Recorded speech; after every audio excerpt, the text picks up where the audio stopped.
Hello friends, नमस्कार।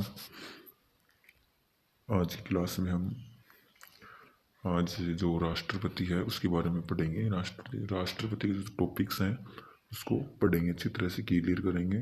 Video की last time तक आप बने रहें। और पीछे की इसके जो आर्टिकल्स हैं वो आप पीछे की वीडियो में पढ़ सकते हैं, समझ सकते हैं।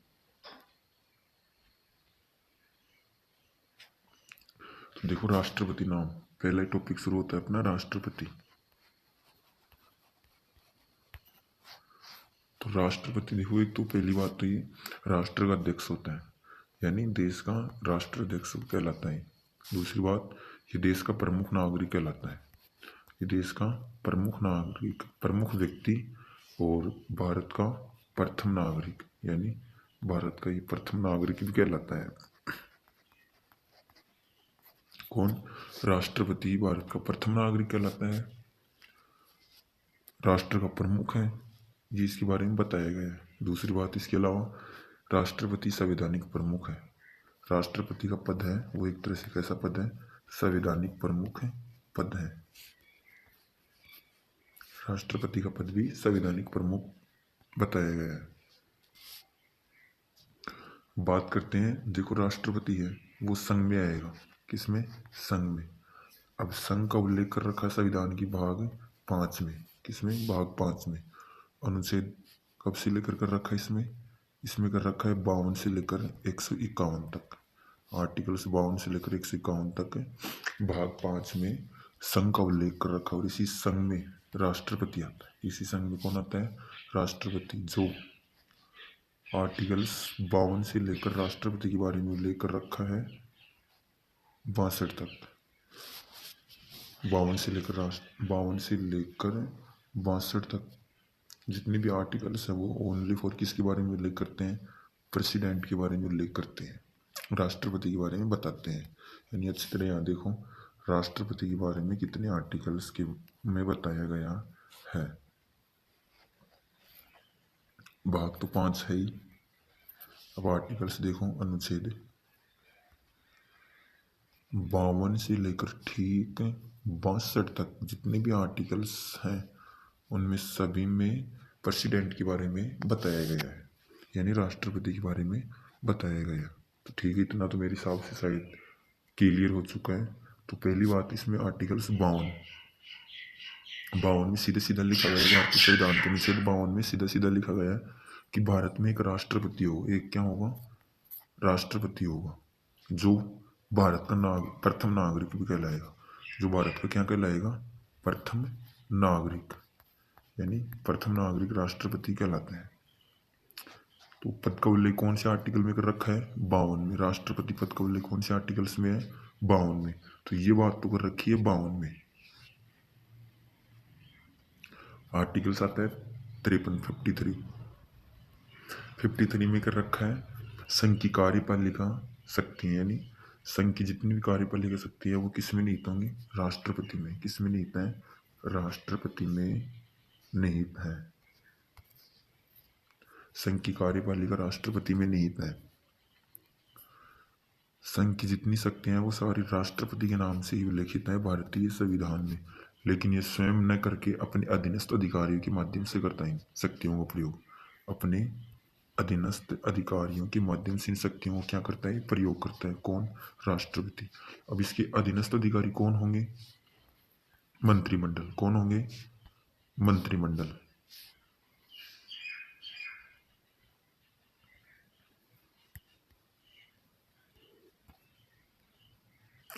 मंत्रिमंडल इसका अधीनस्थ अधिकारी होंगे, जिसके माध्यम से ये सभी शक्तियों क्या करेगा? प्रयोग। यानी प्रेसिडेंट के नाम से तो, राष्ट्रपति के नाम से तो शक्तियां उल्लेखित हैं जो आर्टिकल 53 में उल्लेख कर रखा है, लेकिन ये खुद स्वयं इन शक्तियों का प्रयोग न करके किनकी सहायता से करता है? अपने अधीनस्थ अधिकारी। अब इसके अधीनस्थ अधिकारी कौन होंगे? बात तो यहाँ पर चलती है। अधीनस्थ अधिकारी होते हैं मंत्रिमंडल।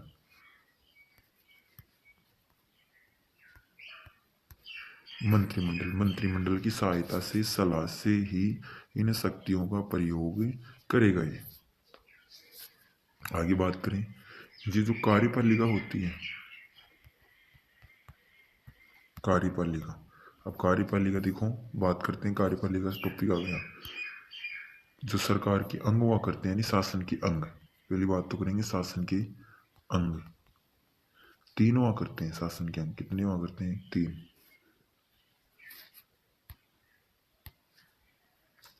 तीन अंग हुआ करते हैं। विधायिका,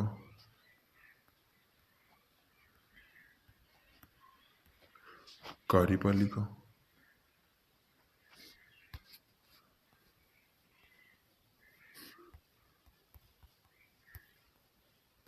कार्यपालिका, और एक होती है न्यायपालिका। कौन? न्यायपालिका।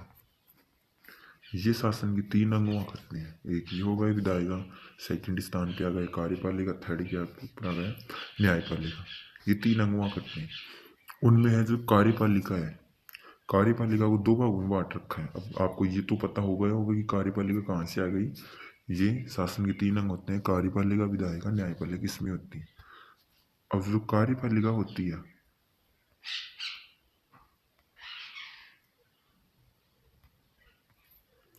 कार्यपालिका को दो भागों में बांट रखा है। एक तो नाम मात्र की और एक वास्तविक। जो नाम मात्र की है उसमें तो आता है प्रेसिडेंट, मतलब राष्ट्रपति। और जो वास्तविक कार्यपालिका होती है इसमें आता है प्रधानमंत्री, यानी प्राइम मिनिस्टर। तो ये चीज़ें और आपने याद रखना। राष्ट्रपति होता है वो कार्यपालिका का, वो वास्तविक न होकर नाम मात्र का होता है, जो आर्टिकल 53 में उल्लेखित कर रखा है इन चीज़ों की। आगे बात करते हैं राष्ट्रपति। तो जो राष्ट्रपति का निर्वाचन होता है, निर्वाचन का उल्लेख किसमें कर रखा है? 54 में। राष्ट्रपति का निर्वाचन, देखो निर्वाचन कैसे होता है राष्ट्रपति का निर्वाचन। राष्ट्रपति का निर्वाचन एक निर्वाचक मंडल के माध्यम से होता है। किसके माध्यम से? निर्वाचक मंडल।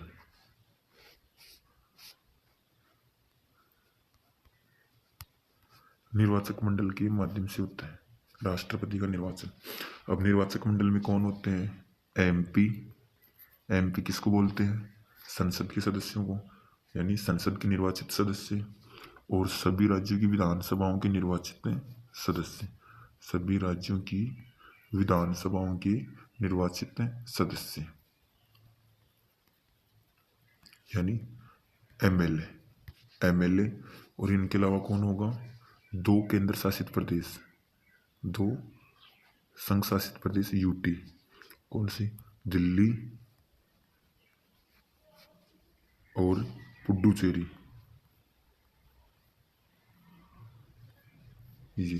ये सब प्रेसिडेंट के चुनाव में भाग लेते हैं और ये सब निर्वाचक मंडल में शामिल होते हैं। ओनली फॉर निर्वाचित सदस्य, चाहे वो लोग इसे संसद के सदस्य हो वो भी निर्वाचित होंगे, चाहे एमएलए हो वो सभी क्या होंगे? निर्वाचित। निर्वाचित सदस्य भाग लेते हैं। और ये सब किस में बैठते हैं? निर्वाचक मंडल में। किस में बैठेंगे? निर्वाचक मंडल में।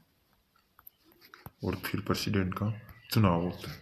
अब जो मैंने दो यूटी बताया, केंद्र शासित प्रदेश बताया, ये पहले नहीं थे, ये कब जोड़े गए हैं? 17वां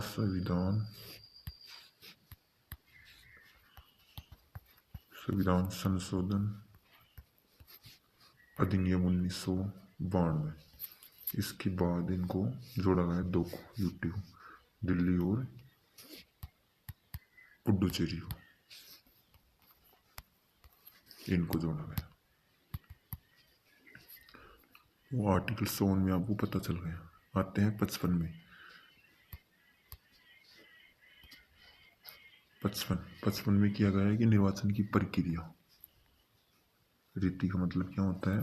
प्रक्रिया। प्रक्रिया क्या है? एकल संक्रमणीय, एकल संक्रमणीय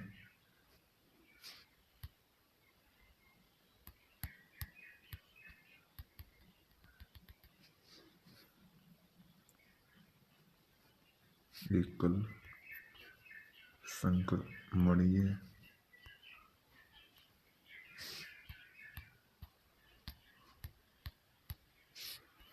एकल संक्रमणीय समानुपातिक या आप यूं मान लीजिए अनुपातिक, अनुपातिक गुप्त मतदान के माध्यम से होते हैं और अप्रत्यक्ष रूप से। कैसे? अप्रत्यक्ष रूप से होते हैं और ये पद्धति के प्रक्रिया के माध्यम से। अब इसको दो भाग में बांट रखा है, एकल संक्रमणी अनुपातिक गुप्त मतदान पद्धति के माध्यम से। अब इस एकल संक्रमण का अर्थ अलग होता है, अनुपातिक का अर्थ क्या होगा? अलग होगा। पहले क्या आया? एकल संक्रमणी, इसका मतलब होता है वरीयता के आधार पर, वरीयता के आधार पर मतदान देना, मत करना वरीयता के आधार पर। यानी ऐसे एक एमएलए या एमपी एक को ही मतदान नहीं करता बल्कि सभी को करता है। वो किस आधार पर? वरीयता के आधार पर, स्थान जैसे फर्स्ट सेकंड, ऐसे इस आधार पर करते हैं, लेकिन वो सभी को ऐसे। तो ये तो हो गया वरीयता के आधार पर मतदान। आगे आते हैं अनुपातिक, अनुपातिक गुप्त मतदान, गुप्त मतदान। इसका मतलब होता है मतों का मूल्य निकालना। किसका? मतों का मूल्य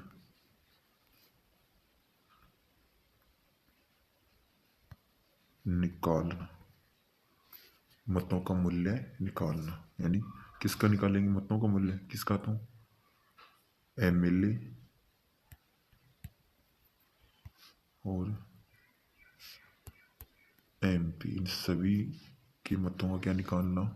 मूल्य निकालना और फिर दोनों का ऐड कर लेना। मतों का मूल्य कैसे निकालते हैं? सूत्र आता है। तो सबसे पहले एक एमएलए का मूल्य निकालते हैं। नहीं, पहले निकालेंगे अपन एमएलए का मूल्य, सभी राज्य की विधानसभाओं के सदस्यों का मूल्य। तो सबसे पहले एक एमएलए का मूल्य निकालना पड़ेगा और उसके बाद सभी का निकालेंगे। तो एक का निकालने के लिए एक सूत्र होता है। सूत्र क्या होगा?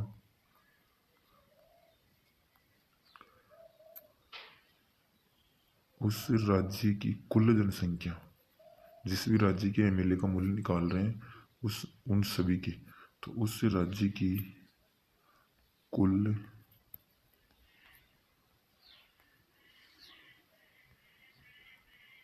जनसंख्या बट्टे में नीचे उस राज्य की निर्वाचित विधानसभा के सदस्य की संख्या,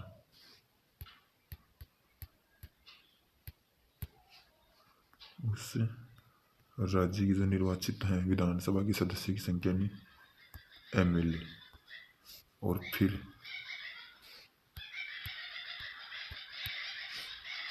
गुणा 1/1000,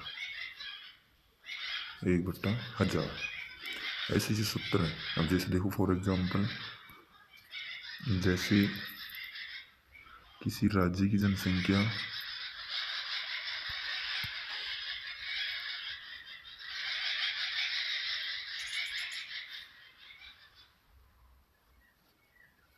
इतनी है और उस राज्य की एमएलए की संख्या 200 है, गुणा करेंगे कितनी से? 1000। सूत्र ये भी था 1000 से। जैसे 2 जीरो से 2 जीरो ये कट गई, 3 से 3 ये कट गई। अब ये कितने बार जाएगा इसमें? सीधा सा 10, और 10 से 1 से मल्टीप्लाई करोगे तो 10 के 10 ही आएंगे, यानी 10 के 10 रहेंगे। तो इसका मतलब ये होगा कि एक एमएलए का मूल्य 10 है। तो सभी एमएलए का निकालना है, तो 10 से मल्टीप्लाई 200, तो इसका मतलब क्या हुआ? 2000। तो उस राज्य के जो एमएलए है 200 है, उन सभी का मूल्य निकल गया 2000। ऐसे सभी का निकालेंगे। आगे बात करेंगे किसकी, एमपी की। एमपी का निकालने के लिए सूत्र आता है, सभी राज्यों के एमएलए जो है मूल्य निकाला, सभी राज्य विधानसभाओं के सदस्यों के निर्वाचित सदस्यों का मूल्य, मतलब एमपीओ का मूल्य जो भी निकाला ना, उन सभी को जोड़ते हैं, मूल्य मत, मूल्य मत, और नीचे एमपीओ के निर्वाचित सदस्य यानी संसद के निर्वाचित सदस्य। और फिर देखो भी इसमें कैसे आएंगे, जैसे मान लीजिए इसमें हमने कितना निकाला है, 2000, 2000 तो एक का निकला है। फॉर एग्जाम्पल ये मान लीजिए कि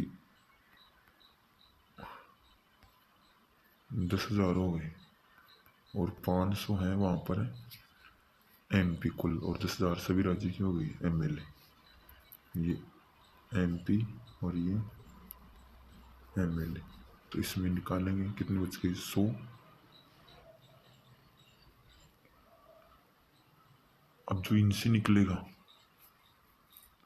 उस इनसे निकलेगा जो यहाँ एक का आएगा, और उसके बाद इससे मान 500 से मल्टीप्लाई कर देंगे, और जितना भी आएगा उसको जोड़ लेंगे और एमएलए का जोड़ेंगे, और कुल मिला के आएगा जो होगा सभी का मतों का मूल्य। इसलिए आगे बताया गया आर्टिकल से 56 में कार्यकाल, पदावधि मतलब कार्यकाल।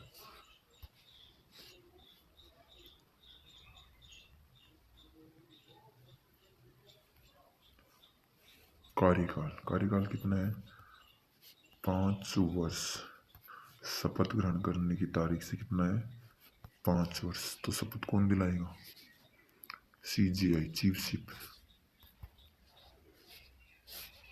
5 वर्ष कार्यकाल बताया गया।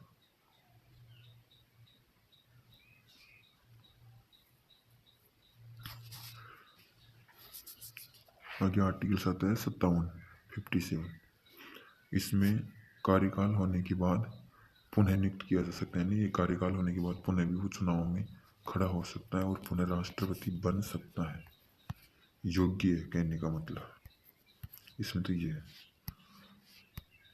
आर्टिकल्स 58 में क्या बताया गया है, योग्यता, पद की योग्यता क्या है, 35 वर्ष आयु, कितनी, कम से कम 35 वर्ष, अधिकतम बताया ना गया कम से कम 35 वर्ष आयु, भारत का नागरिक, जन्म से नहीं वैसे भारत का नागरिक होना चाहिए, जिसकी मूलभूत क्या है, आयु है प्रेसिडेंट के लिए।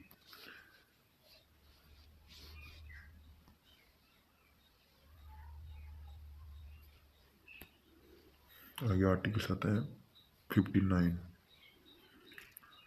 इसमें पद की जो सेवा शर्त है वो बताए गए हैं, सेवा शर्त होती है वो बताया गया है, ऐसे किन किन चीज़ों का पालन करना पड़ेगा आदि। और आर्टिकल 60 में बताया गया है शपथ, जिसका उल्लेख कर रखा है शपथ का, और शपथ कौन दिलाएगा, सर्वोच्च न्यायालय के मुख्य न्यायाधीश के मुख्य न्यायाधीश यानी सीजीआई, चीफ शिप, इसको क्या दिलाएंगे, शपथ।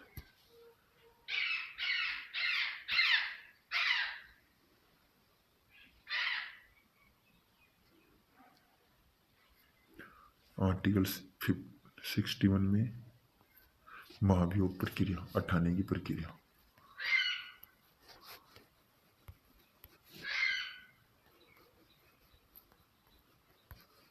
किसके माध्यम से उठाएंगे, महाभियोग प्रक्रिया के माध्यम से। और 62 में क्या बताया गया, राष्ट्रपति पद पर व्यक्ति को भरने के लिए नहीं, पद खाली होने पर पुनः निर्वाचन करने का समय और जो प्रक्रिया है उसके बारे में बताया गया। और ये प्रक्रिया कब अपनाने लग जाते हैं, 6 महीने पहले ही अपनाने लग जाते हैं।